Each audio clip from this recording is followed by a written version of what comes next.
Hey friend, Chris here from Why Logic Pro Rules. Quick heads up for today's video. It's an interview, and I never do interviews, but when I had the chance to sit down with today's guest, there was no way I was going to pass it up. Today I'm joined by David Nahmani, who, if you've spent any amount of time learning Logic Pro, you undoubtedly have come across his work.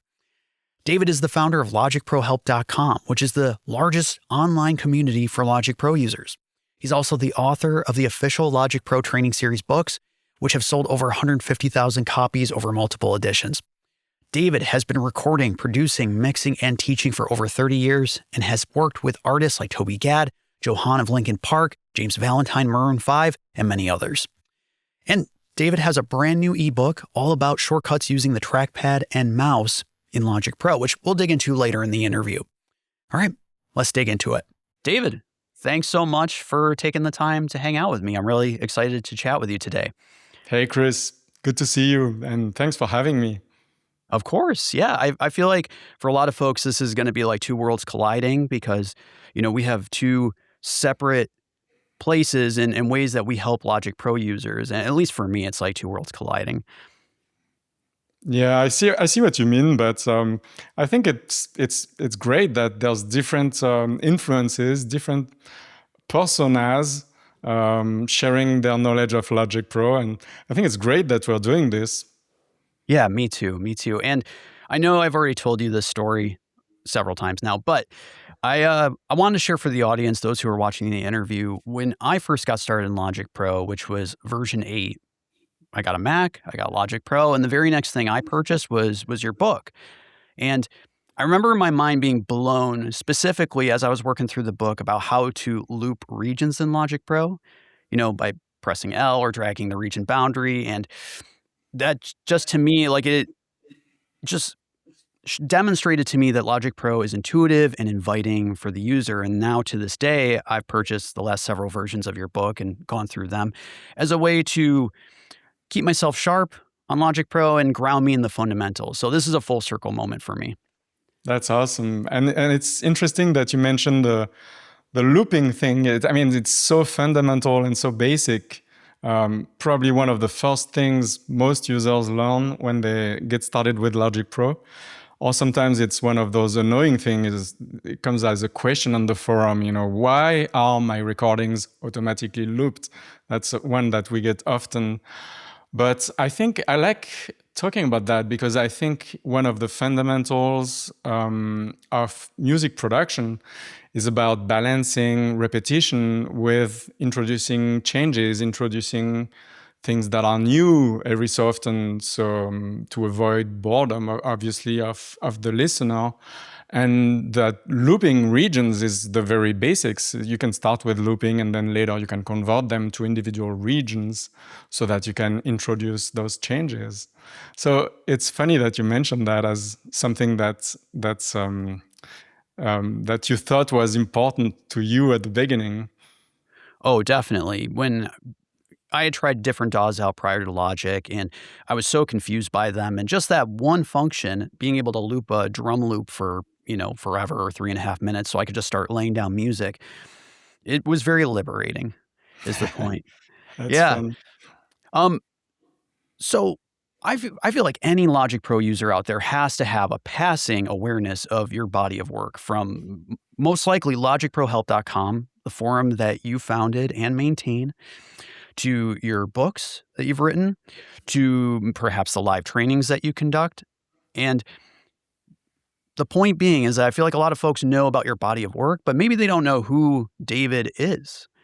And that's where I wanted to start was before Logic, before the books, before the forum, what drew you to music in the first place? What was your creative journey into music production or just being a creative? That's an interesting question.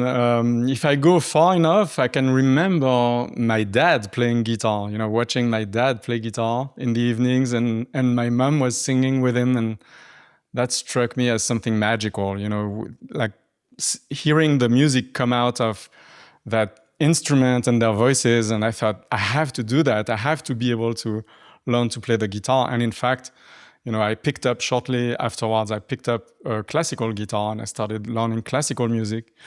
played in churches and struggling through trying to read music as a guitar player. That was a nightmare. But yeah, I learned that, went to the conservatory. But soon enough, I turned to rock music. That was my real passion. That's what I was listening to, and I really enjoyed listening to. I thought that was so powerful.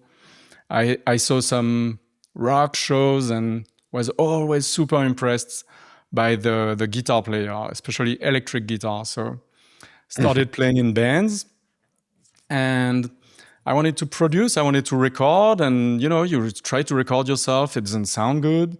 You make a mistake, you have to re-record the whole song. You don't know how to deal with that. You don't know how to record one instrument at a time, or do backup vocals or things like that. So I started asking questions. It's not like we had internet back then. It was before those times. So we had to try to figure out who in high school had a dad who had a recording studio or something, and go there at night and try to sit in on a session, and try to figure out how they were doing that. I remember mixing tables were magical. That was like just watching those huge tables with plenty of faders and knobs, and you didn't know what the faders and knobs were doing. And so I guess that's how it all started for me. It was the power of the music and the magic behind the production, the backstage of it all, and trying to. It was all wrapped in secrecy, and I had to figure it out. I had to understand what all those knobs were doing, and the way I approach things is I would pick up a manual for the mixing board and spend days and days and sometimes weeks trying to figure it all out. Like I couldn't be happy with just, oh, okay, that's volume and the other stuff does something else. We'll see later. No, I had to understand everything. And so that's how I got started, and that's how I got that passion for learning and teaching.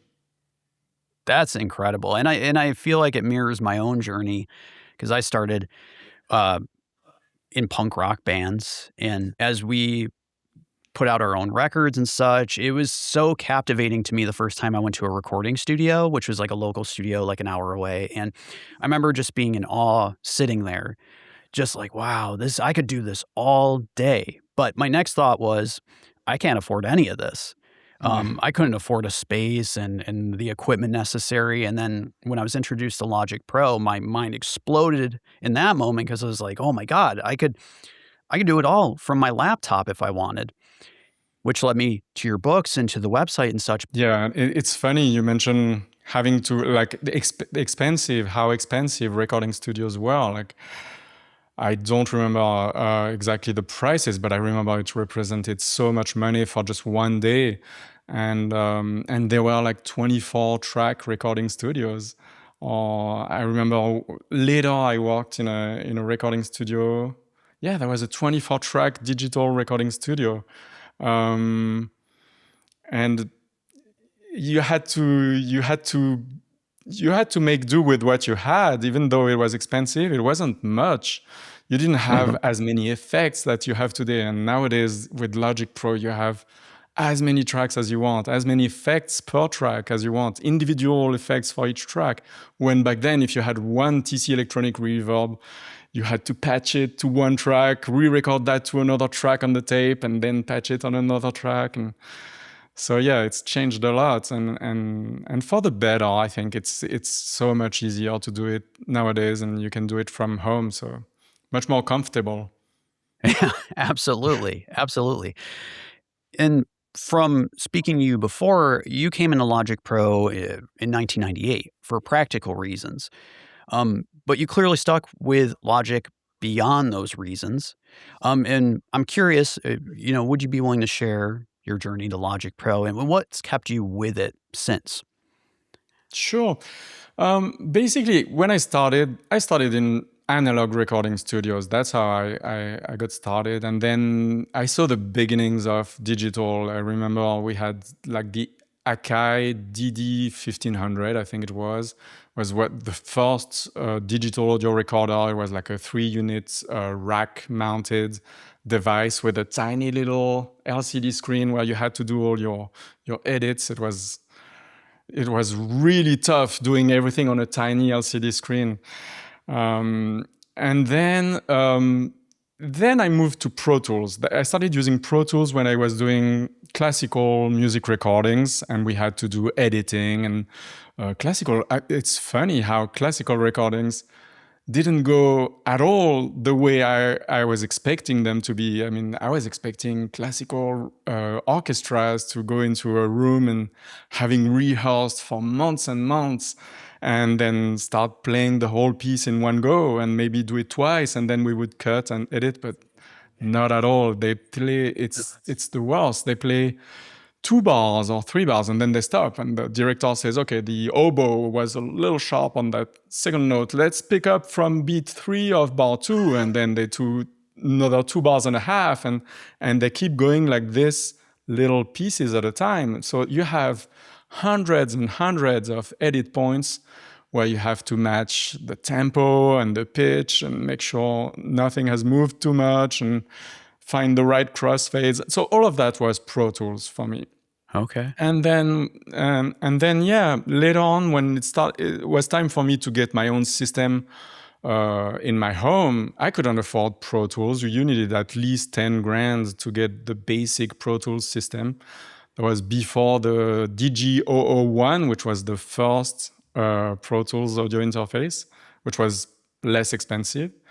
But before that, yeah, you needed a TDM system, and it was a little bit of a nightmare to maintain as well. There was so many problems, especially when you were trying to use it with Logic. But that came later because I didn't even know Logic at first, and I got Logic Pro because some friends were using it, and I thought it looked good on a screen, and I thought, oh, finally I can edit audio on a large screen, I don't know, 17-inch screen. I don't remember what they were. They weren't that large, but compared to that little LCD thing on a rack-mounted unit, that was amazing to me. So that's how I got started with Logic Pro, basically. And I started realizing there weren't many resources for it. You had to call the tech support and wait on the phone for long minutes, 10, 20 minutes sometimes, to ask just one question. Or you had to figure it all out on your own with the manual, which wasn't really well translated from German. So at some point I decided, okay, we need some resources to get better at this. And that's when I started creating the first Logic forum. I mean, there was a Logic Pro mailing list back then using the Yahoo mailing list. But same thing, you had to wait. The biggest problem, there were some really talented people on that list, some expert users. Problem was you had to send an email and wait for someone to approve it and wait for them to create a digest of 20 answers to the last 20 emails and send it back. And that could be 24 hours or 48 hours sometimes. And I wanted something faster. So that's why I created the first Logic forum. Well, that's incredible. I really appreciate you sharing all that. I especially am like I would never have guessed orchestral music to have been recorded in such a manner either. I would have thought that just these guys are world-class performers and they sit down and they track it a couple times maybe. And so I feel like that gives a lot of license to folks who are recording at home, and they don't have to feel, sometimes there's that weird feeling about comping and such. So it's like, go for it. You can comp to your heart's content. Yeah. They're doing it at the world-class level. I'm really like, this is a question that comes up a lot in my classes. Like a lot of people are always asking about, is it cheating to use flex pitch, flex time, comping? And I always answer like, you have to free yourself from all those concepts of cheating. In my opinion, I can imagine that the very first time someone was able to record music onto something and play it back, that was cheating. That was, witchcraft probably back then. When, like, if you wanted to hear music, you had to have a musician come and sing for you or play something for you. Like, I can imagine the king was having musicians come to his court and start playing music, and then they would go home and you couldn't hear the music anymore. That was over. So recording is already cheating. Even a live recording where you don't edit anything, that's already cheating. Now, duplication of a recording, that's yet another step of cheating. Like you record once and then you can make 1,000 copies of the recording.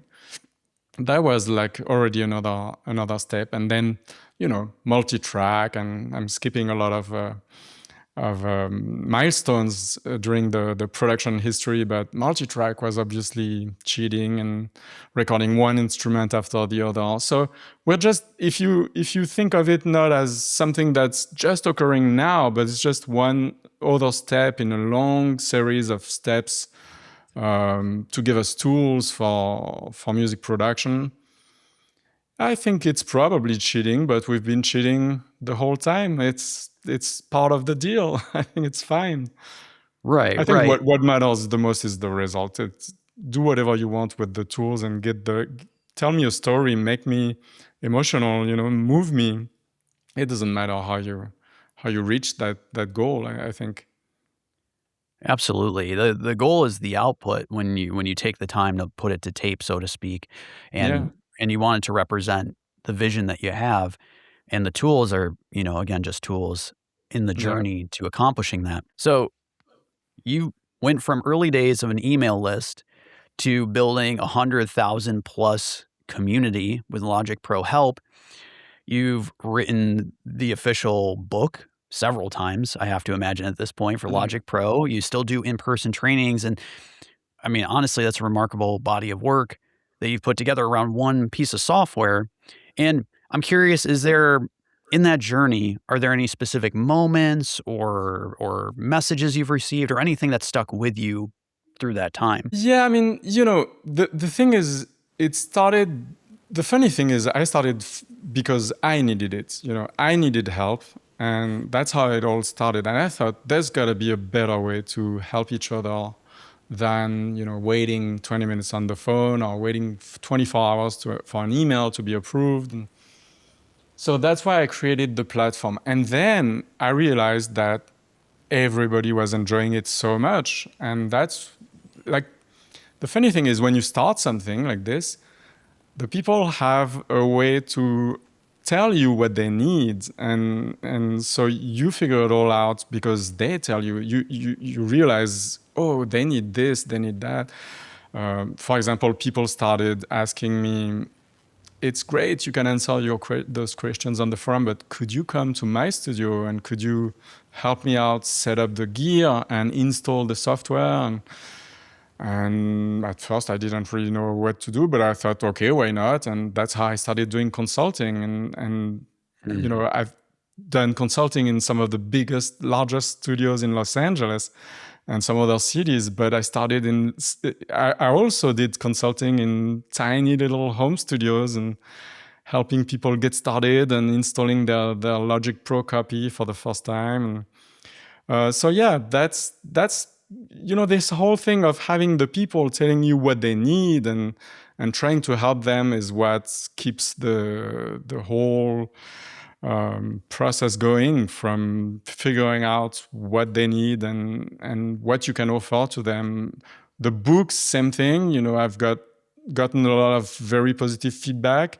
A lot of people have told me that that's how they got started and they couldn't have gotten started without it, which I know is not true because, even without a book, you can get started anyway. But maybe it means that it really helped them, putting them on the path and get started in a more efficient way, maybe, or a more inspiring way. So that was good. And even today, I keep getting positive feedback from the forum. People saying it's amazing that we have that resource and someone's here to help us when we need help. And sometimes it can be very, very fast if I'm behind my screen, or someone like myself or you or some other Logic expert is there to answer them. And some other times you have to wait and be patient if no one is there. But yeah, that's pretty much how it all came together. The classes, the books, the forum, the consulting. It's all trying to figure out different ways to help different people with different needs. That I can totally empathize with that. And also it just demonstrates like you were getting feedback as a result of you had really clearly touched something for a lot of people who were also trying to go on this journey of music production using Logic Pro. And even though you said, of course, people could learn on their own, there really is something to be said for having a guide that can demonstrate to you the Yeah. efficient manner of which you can work in the application so you can skip a lot of the fumbling around, which, no doubt you spend time doing. Yeah. So you did the hard work for a lot of folks, and Totally. that's significant. Yeah. Yeah. I remember, it's funny. I remember like when I got my first job in a recording studio, I didn't know anything about MIDI. I knew how to record instruments, musicians. I knew how to mix. I knew analog recording. I knew a little bit of digital audio devices. I didn't know the first thing about MIDI. I didn't know what a note velocity was.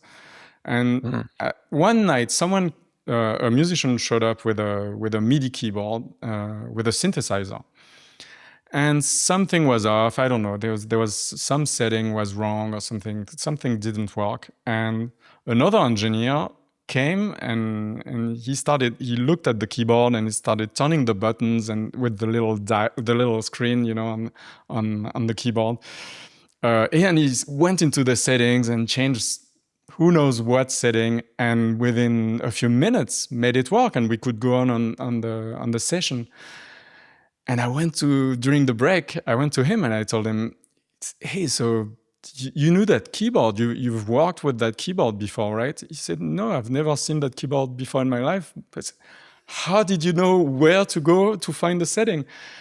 And he said, "Well, I've worked with other keyboards. After a while, they're pretty much all the same. So I figured out where to find the setting and tried one, it wasn't the right one, tried another one, it was the right one, and that was it." And I thought that was amazing. And so when I got Logic Pro, that's basically what I wanted to become for Logic Pro, be able to know it well enough that I could figure out just about anything. If there's an answer, I have to figure it out. I have to find it.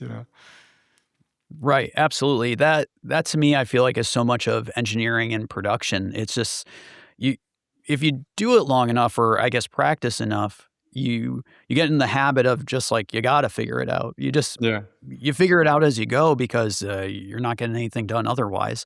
And I like having also the added effect of a client or someone that you're working with, because that further like just I don't know. I find it as a force function to like figure out the solution or the best closest solution and keep going. Yeah, Yeah. totally.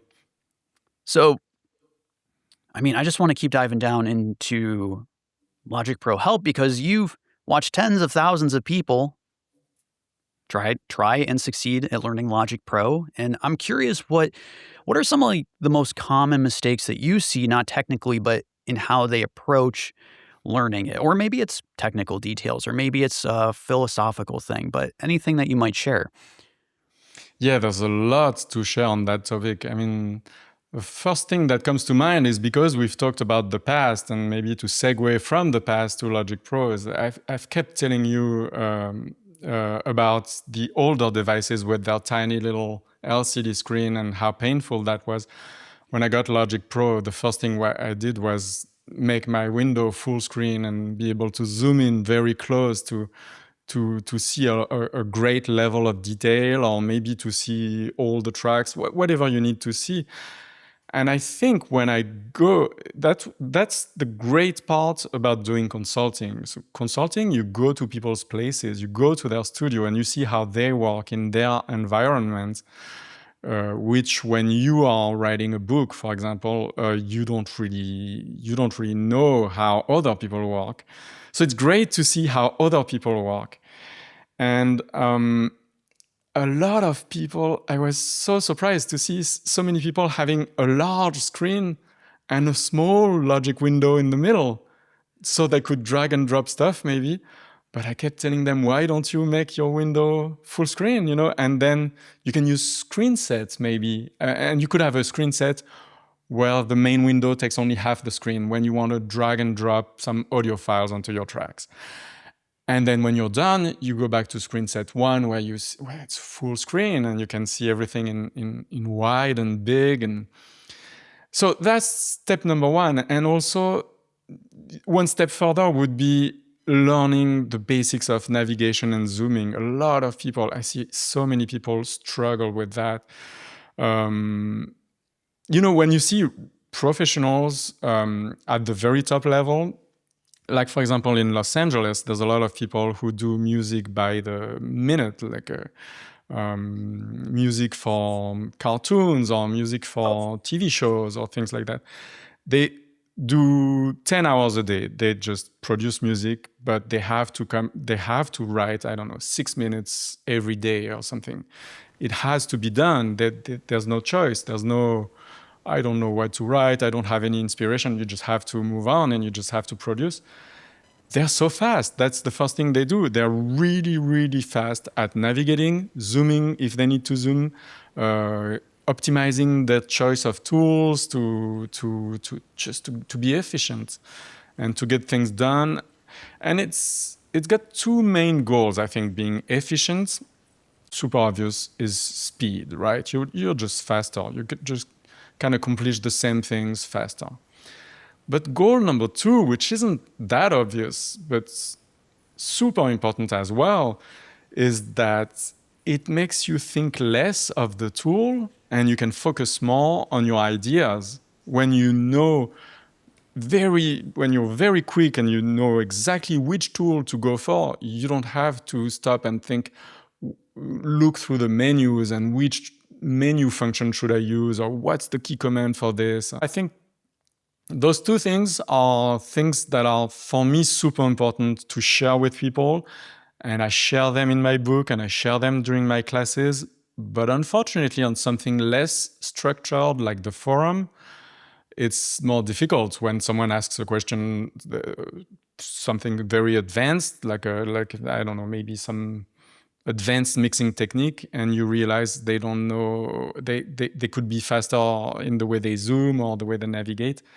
It might not be the right time to tell them that. So that's something that's easier to teach in a structured setting like books and classes. But yeah, those two, super important to me. Other than that, you talked about philosophical aspects.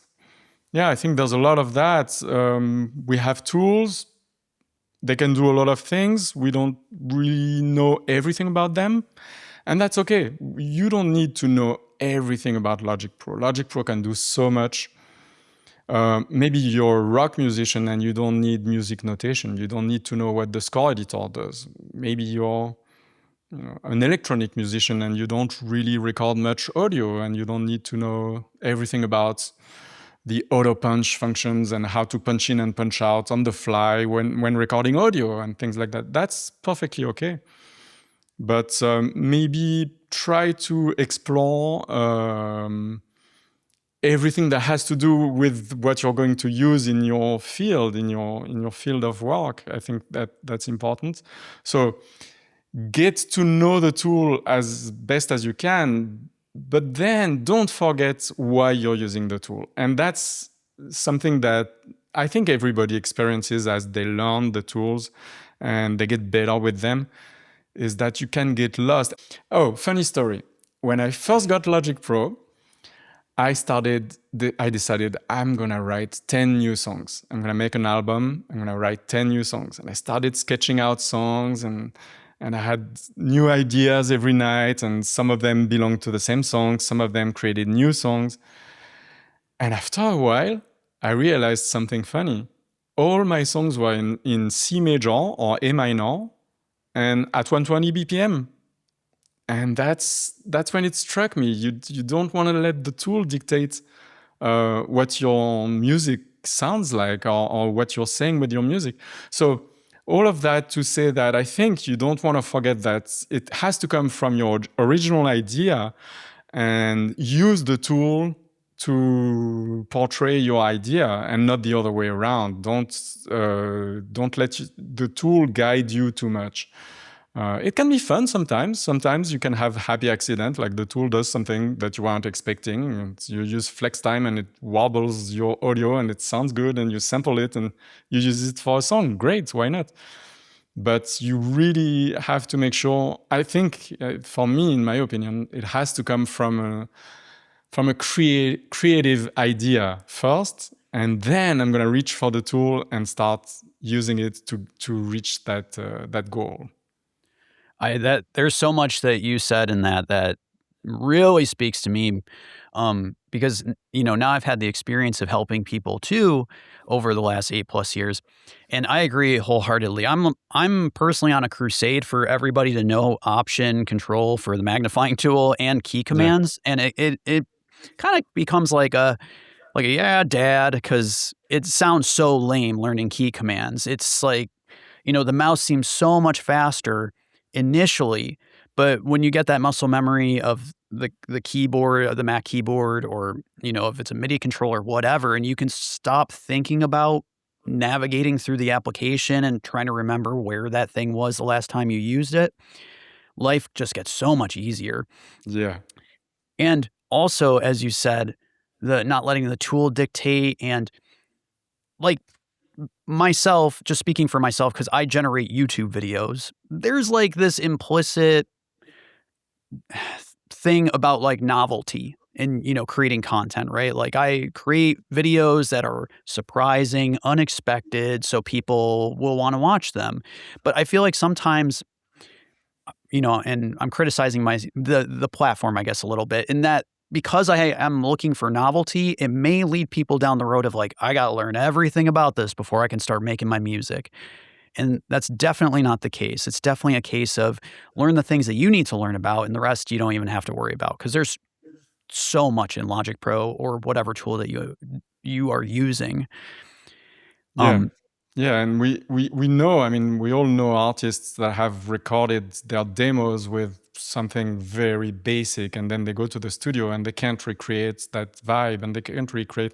I mean, I'm thinking of PJ Harvey, who released her demo tapes because to her they sounded more like what she had to say, that the first album she recorded when she was signed, with all the tools and all the gear and all the experienced producers. And so yeah, it's super important to be able to stick to what you really have to say. It's kind of like, writing text. I think of music as a story. You're trying to tell a story, and if you're writing text and you get someone who's really good with words and they edit your text and make it look very nice and sound very nice, and then you read it and you think, oh wow, that sounds better than what I wrote. But make sure it still says what you are trying to say. Make sure it didn't change the meaning. Otherwise, you've lost something. Absolutely, absolutely. Um, on a similar thread, but do you think that is there a feature in Logic that you feel is genuinely underused, or a function or some aspect of it that most people walk right past that you wish more people understood? It sounds like you already started leaning in that direction with screen sets and navigation, but is there anything else? I think one underused feature in Logic Pro is the repeat function, the Command R key command. I use that all the time, and you can use it in the tracks area at the high level with regions, or with groups of regions, or with an entire piece of arrangement. You can create a whole verse and then repeat it twice, and then do your chorus, and then maybe do a couple of verses and things like that. You can do it at the region level, individual region level, like you were talking about, looping, but also inside the piano roll with your notes. You can start, you do your kick, your snare, and maybe you select that and you repeat. So again, fairly basic, but there's one thing a lot of people don't realize, is that you can adjust what you're repeating in those two areas. In the tracks area, you can use the marquee tool for that. The marquee tool is amazing. That's probably the next one that's going to be the most underused feature in Logic Pro. But for the repeats, you can marquee something. So let's say you record something and it's 3 beats and a half. It's not a full bar because you stopped the recording before bar 1. You can just marquee exactly 1 bar that contains your 3.5 beats region, and then press Command R. Or maybe you want to be creative and you want to skip a bar every time, so you marquee drag over 2 bars and Command R to repeat that, leaving 1 bar empty every time. So you use the marquee tool to determine what section of a track or multiple tracks you're going to repeat. So that's something I feel like, and I've noticed that a lot of people don't know, that I think is super important. And in the piano roll, it's even more hidden because we don't have a marquee tool in the piano roll. So in the piano roll, you have to use the time handles. But a hidden feature of the time handles is that you can use them to, again, just like with the marquee in the tracks area, you draw the area you want to repeat. So even if you have, I don't know, 1 kick, 1 snare, 1 kick, and 2 hi-hats, and if you just select them and press repeat, it doesn't put them exactly on the downbeat where you want them. So you use the time handles to drag over exactly 1 bar or exactly 2 bars. And then you can use Command R to repeat that.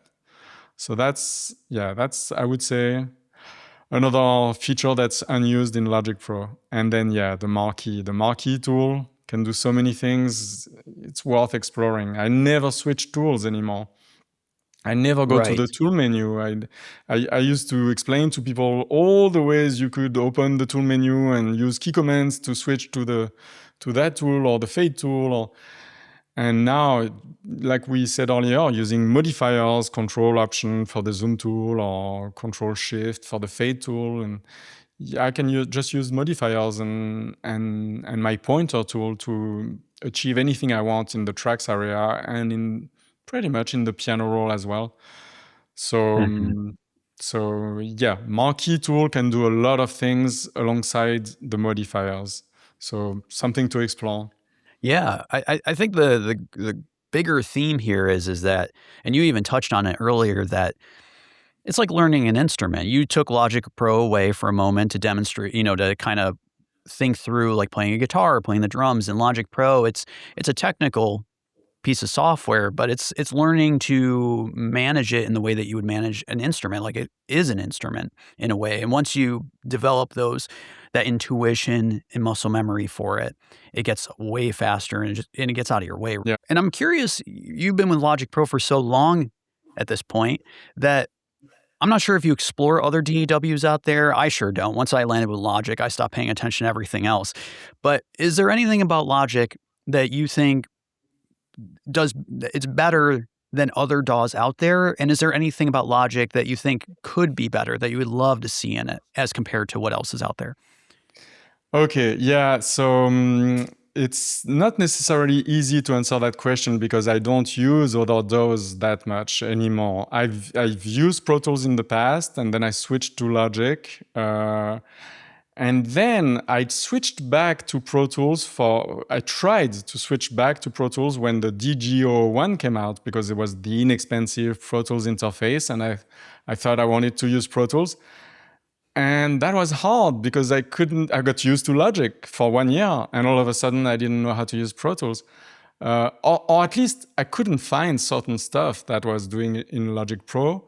Like, for example, if you have a verse where you have like a sound effect at the very beginning, you have your vocal track, and there's on another track, another sound effect at the end of the verse, and you want to copy just those sound effects to the other verse, but leave the vocals alone, you couldn't do that in Pro Tools. In Pro Tools, you just had one selection tool that would select everything. You had to select a whole rectangle. In Logic Pro, you could select regions. You could click one and shift click or command click, I don't remember, another one, and it wouldn't select the ones in the middle, which is exactly you do that a lot in music production. Like I said, you want to repeat some elements maybe of the chorus to another chorus, but not all. Some of them are going to be different, mainly the vocals, obviously. So once I realized that, I thought that, first of all, Logic Pro made more sense to me as far as this region-based editing. It feels like building blocks. And I really liked that these little rectangle containers, that the regions that would contain either your MIDI sequences or audio recordings that you could resize and cut and repeat and loop, and it just worked with my brain really well. And so once I realized that, I just stuck with Logic and decided, okay, I'm gonna stick with one and really learn everything I can about it, and not waste too much time learning them all, because I don't need 3 DAWs, you know.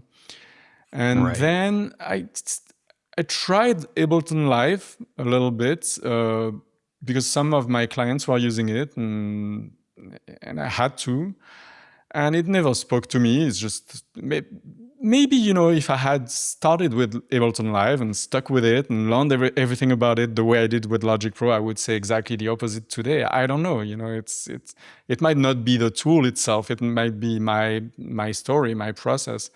I don't know, but I decided to just stick with one and go with it.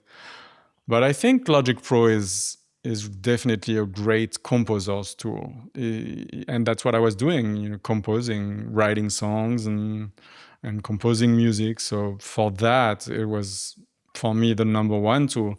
Pro Tools was back then, when I started, and was in '98, much better. Pro Tools was much better at audio editing. Like if you gave me an orchestra to record and edit all those little bits and pieces together to make an album, I would have used Pro Tools back then. Nowadays, you know, they all learn from each other. Pro Tools has gotten much better at composition, and I haven't used it in a while, but I'm sure you can do MIDI editing fairly well in Pro Tools, just like you can do audio editing and audio production in Logic really well. They all steal from each other, and as soon as one of them comes up with a great tool, they implement it in the other one. So I don't think it's as important today as it was back then. But I would say that's the reason why I stuck with Logic Pro. Is like a great composition tool. And was there the other end of that question? Is there anything that you would love to see in Logic Pro that isn't there yet? That's a good question, and I'm sure there's tons of stuff I would love to see, but I don't have a direct answer. I don't think. I mean, obviously, to me, the most important, as a long-time user, and many if you come to the forum and see discussions, a lot of us long-time users, what we want the most is bug fixes. You know, make sure like everything's ironed out and everything is more or efficiency. Or I mean, I feel like we have already so much. You know, I just want it to work as expected all the time, 100% of the time, which is of course not possible. But you know, get there or get closer to that.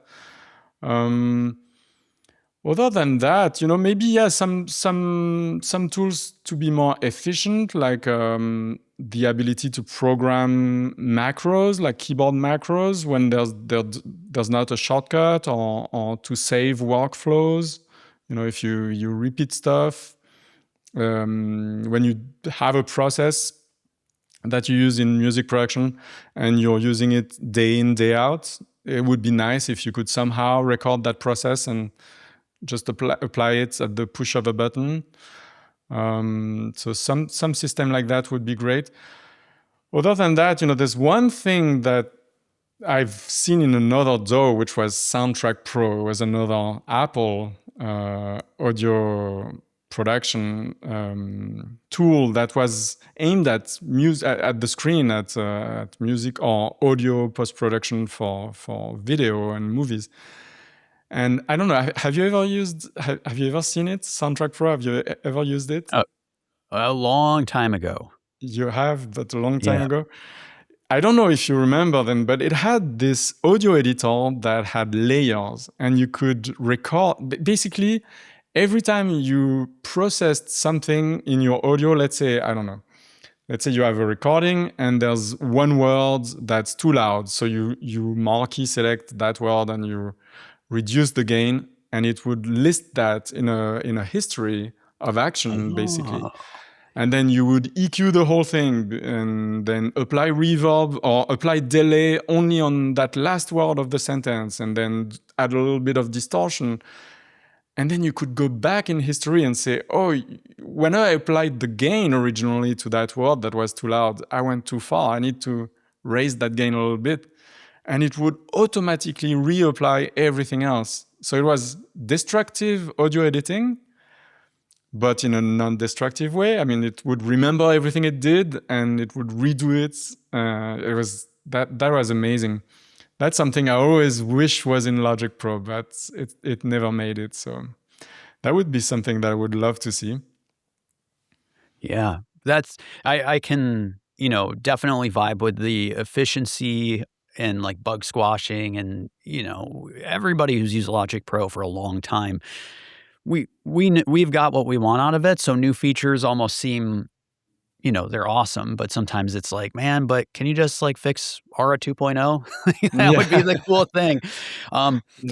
And like my list is actually quite small these days, but I also really appreciate the new features too, because new features are beyond just new instruments. It's like track stacks. The fact that I was so excited when Logic Pro 10 came out and you could select more than one track at a time. That was like the best thing ever. Yeah. And track but stacks, what a time saver. The summing track stacks are amazing. yeah. Since Logic Pro 12 and even before that, but since Logic Pro 12 in January, Apple's been pumping up on the AI thing. Like they're jumping on the bandwagon. We've got a whole, host of AI synth players in addition to bass players and drummers, and there's mastering assistant. And I wanted to ask you about this because it seems like Apple has a vision in mind for Logic Pro. Maybe it's just one part of it. And I'm curious about how you feel about the AI session players in your own workflow or in general, because some folks think that this is a new frontier. This is new creative possibilities unleashed. This is amazing. Other folks feel like these things are designed to replace musicians. And now we're just, poking with a mouse and that's it. And there's no musicianship involved. What's your take on all that? I think there's a place for everything. It's funny that subject came up at one of my classes recently, and the students were disagreeing. I mean, some of them were obviously against AI, like felt very strongly against the session players and things like that, because they were classically trained. And then something very interesting came up. Someone said that they had the classical training and they were really, really good keyboard player, but it still was useful to them to be able to use AI to play a keyboard part, for example, because then they could super easily experiment with different tempos, experiment with different time signature changes, pitches or keys, or all that stuff, much easier than they would if they had to record their own keyboard first. Even if you record MIDI, I mean, it's not as easy as introducing a different time signature. The MIDI is not going to adapt itself to your new time signature right away. So I thought that was really interesting, because that means that he's figured out a use for the session players that someone may not have thought of, which is just, well, it's great for experimenting and trying different keys and trying different time signatures. And I think that's the secret. With it, like we touched on the subject a little earlier, that these are all tools, and what we need to do is figure out what they do, and do we need them for all art, for the story we're trying to tell, for the song. Like does that song really need a drummer track? Maybe not. I also think that I really love the new session player editor, where you can create your own custom grooves, your own custom patterns. That's a game changer for me to be able to. It's kind of like having a drummer and telling him, okay, play the kick on 1 and 2, skip 3, and play a kick on 4, but on the second bar, don't do that and make it more minimalist. And that's amazing. So on the last book I wrote, I got a song from DAWs called Moments, and it's an electronic sound, it's dance music, but he's used a drummer track because he wanted the feel of a rock drummer mixed in with his electronic sounds. So it's not like he's using drummer to be the main drum track. He's using it to layer it with some of his amazing, powerful dance music club samples. But all of a sudden, you get some drum fills that maybe he wouldn't have come up with because he's not a rock drummer. He's an electronic music producer and he's really good at what he does. But so could he have hired a drummer and gone to a studio? Yeah, of course. But I think he did 10 different remixes of the same song, and you can do it so quickly when you have a tool like Logic, and maybe it wouldn't make sense for that particular use to get a drummer to come and tune the drums and put 12 mics around and get the right sound. So I think there's a place for it. Like we said earlier too, when you know the tools and they're fast, it allows you to get faster at your creative decision making, and that's what's super important. I feel like I always tell the story of this producer who showed me a mix he had done in Logic Pro, and I said, I love the guitar sound. How did you get the guitar sound? And he said, it was a Stratocaster, plugged it in the mixing board directly, and then I opened Logic's guitar amp, and it sounded great. And then we did the bass, and I said, wait, but how did you dial the guitar amp? How did you know which preset to use? And he looked at me like as if my question didn't make sense. He said, no, you don't understand. I opened the plugin and it sounded great. So I moved on. And I said, well, don't you want to try different presets to find the one that fits? And again, it's like that disconnect, and later I understood his goal was to have something that sounded good, that worked for the song. He got his goal within seconds, he moved on, and that was it. And my attitude would have been, okay, let's try all the presets in the library.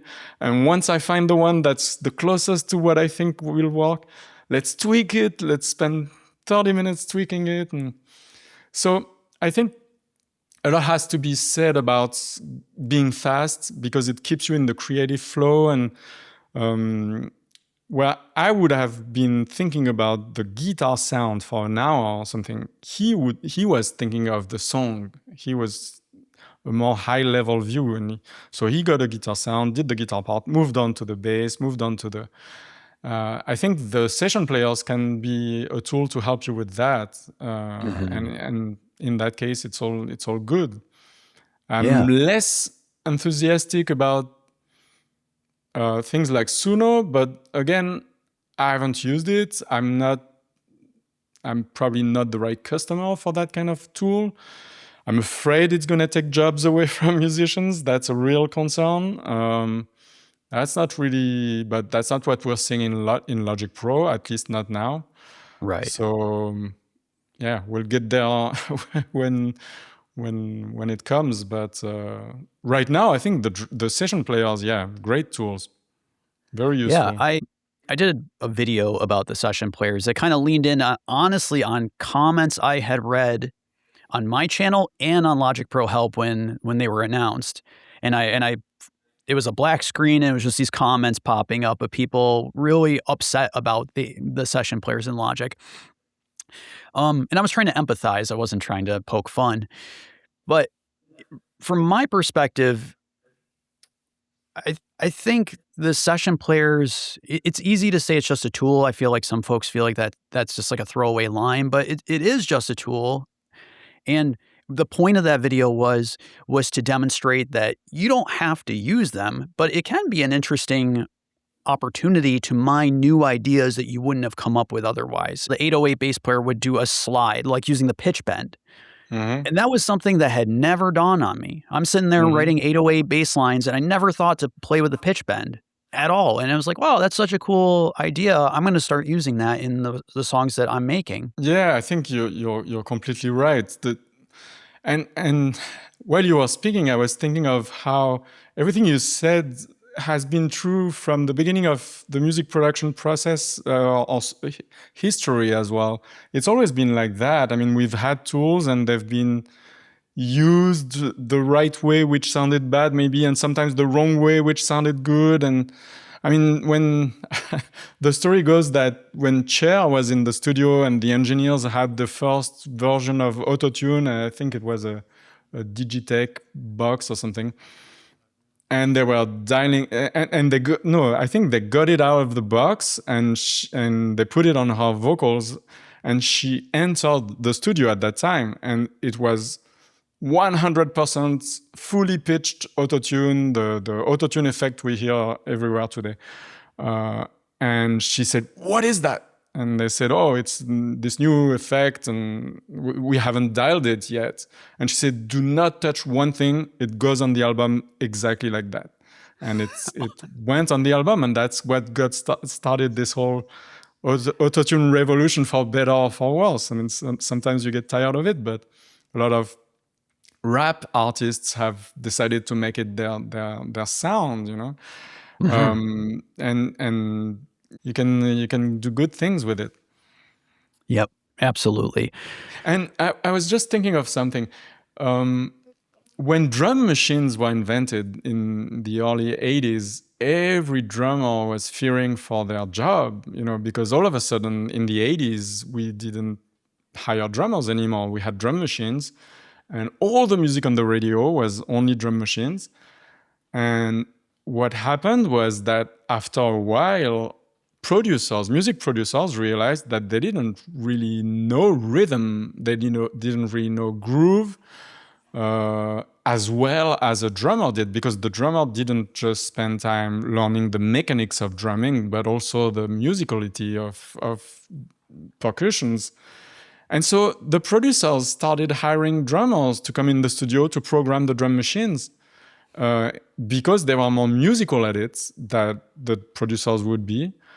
So I think it shifts your talent and knowledge from just being the performer to being the musician, whatever the tool is, even if the tool is different. And fast forward many years later, nowadays, I mean, there's a lot of drummers everywhere. We still see tons of drummers on stage. It's rare when, I mean, sometimes bands don't have a drummer, but it's rare when a band doesn't have a drummer on stage. And drummers have their pads and they trigger samples and they have their drum machines and they have their click and they play to the click and they have their countdown and everything. But we still see someone banging on drums, on live drums. Yeah, that's such a great example, because totally, I see drummers all the time who have like a set of drum pads next to them that they're, launching sound effects or anything else. Yeah. For someone who's been using Logic for a few years and feels like they've hit a ceiling with it, whether it's technically or creatively, do you have any advice for those folks? Yeah, I mean, and it would be, make sure you think of the music, make sure you think of your initial intention when you got started with it, because sometimes we get lost with trying to improve and get better at mixing and get better at songwriting and get better at singing and get better. And sometimes we get lost with, like you said, you feel like you've reached a ceiling. I think it's good to, on a regular basis, go back to, why am I doing this? What's the goal? And the goal to me is emotion. I want to feel, if I'm listening to music, I want to be moved. And sometimes it's a blues singer with an acoustic guitar and a raspy voice, but sometimes it's super powerful club dance music, Prodigy style, punk, electro. It can be anything. It doesn't matter if if makes me feel something, that's when I'm interested and it grabs my attention.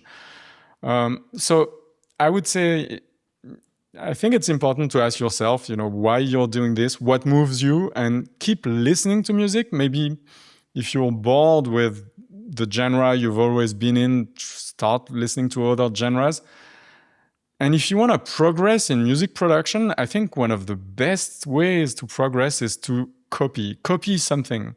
Like you maybe, I don't know, you're a jazz musician and you're listening to Prodigy and you love the way the beats groove, and well, go ahead and program them. They won't sound like Prodigy because you don't have the right plugins, or you don't have the experience of getting those sounds, but they'll sound like you. But maybe just like with the slide on that 808 bass you were talking about earlier, maybe that will give you a little idea that you will then implement in one of your songs later. I was listening to a song where it starts, and it's a PJ Harvey song. I don't remember the title. It starts with just the snare, and the snare hits pock, pock, pock. And so your brain automatically thinks, okay, that's the beat, right? And then the kick comes in, the kick and the hi-hat come in, and you realize the snare is on the beat, on the off beat, on the beat. And so the tempo is not at all what you thought it was going to be. And I was so moved by that. I thought that was amazing. Now, I'm not a drummer. I wasn't looking to play drums or anything. I didn't really know what to do with that idea, but I thought it was awesome. So one night when I didn't have any inspiration, I opened Logic, pulled up some drum sounds, and started programming exactly what I had heard. So the kick, the snare, the hi-hats, just starting with the snare and then the kick, the hi-hat. And then after, I don't know, half an hour of trying to program that, I got frustrated because with the sounds I had, it didn't sound anything like a rock drum kit. It sounded electronic. It wasn't right. It didn't sound anywhere as good as what I had heard on the album. But I had the rhythm down, and I thought, okay, that's a really interesting idea, that rhythm. Closed Logic Pro. At the time, I had external MIDI synths. It wasn't software instruments.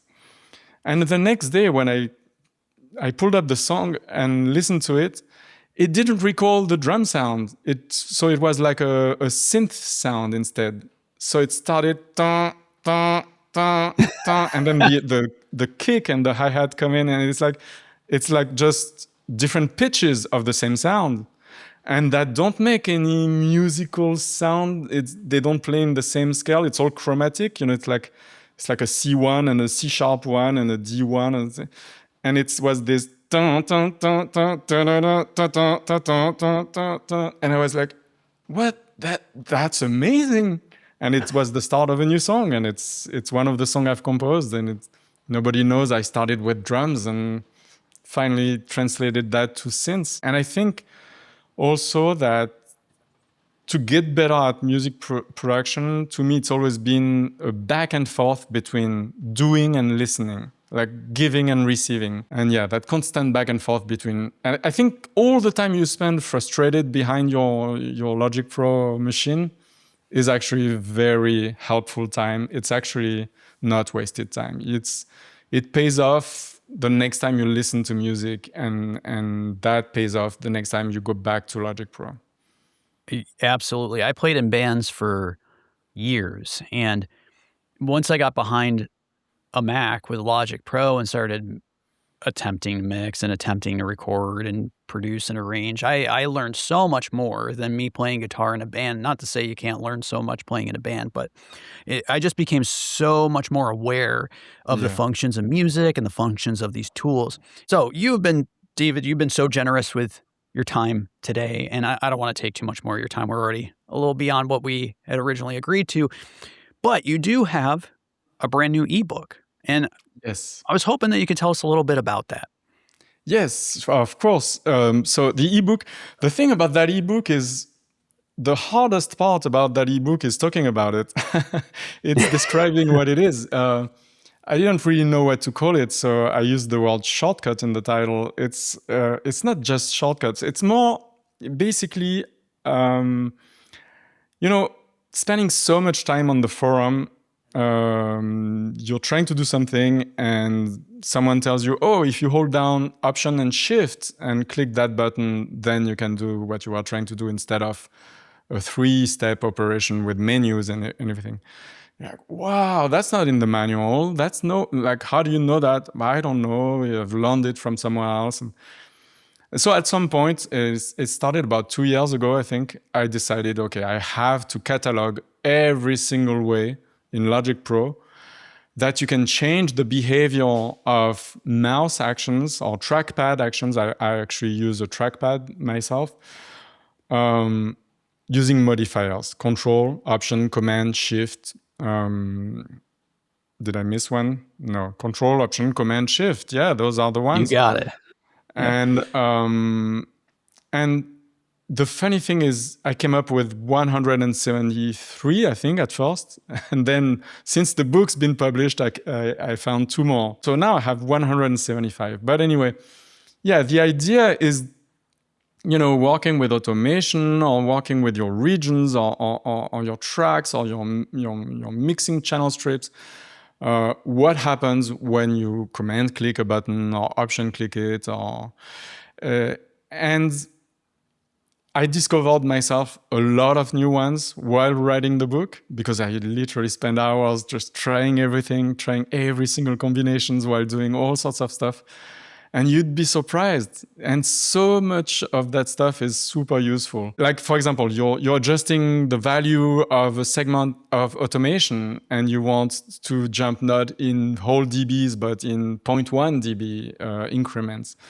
So there's modifiers that you can use for that. Or you're doing pitch bend automation maybe, and you're trying to go back to 0. And that's always been a difficult one, especially since they've changed the automation scale from minus 3,000 something to plus 3,000 something.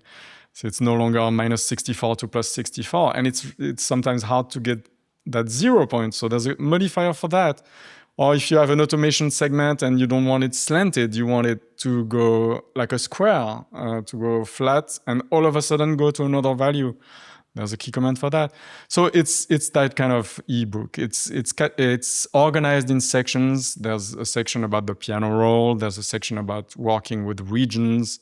There's going to be one working with global tracks and your markers, and how do I, delete arrangement markers, and all those questions that keep coming back up on the forum.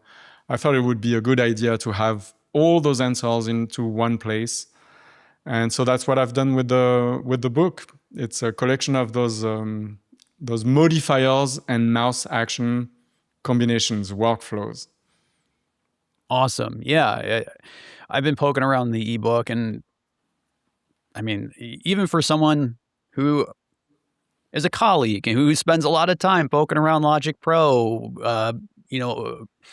reacquainting myself, there were a variety of things that I learned within the first couple of pages that was, that makes me thrilled to implement. I'll include a link in the description below to Thanks. David's ebook. And for anyone who wants to check it out, I highly recommend it. It's awesome. Of course, I highly recommend logicprohelp.com and your books. And I've never attended a live training. Hopefully that'll change in the near future. But David, thank you so much. Yeah, thank you so much for taking the time today. Thanks so much for having me.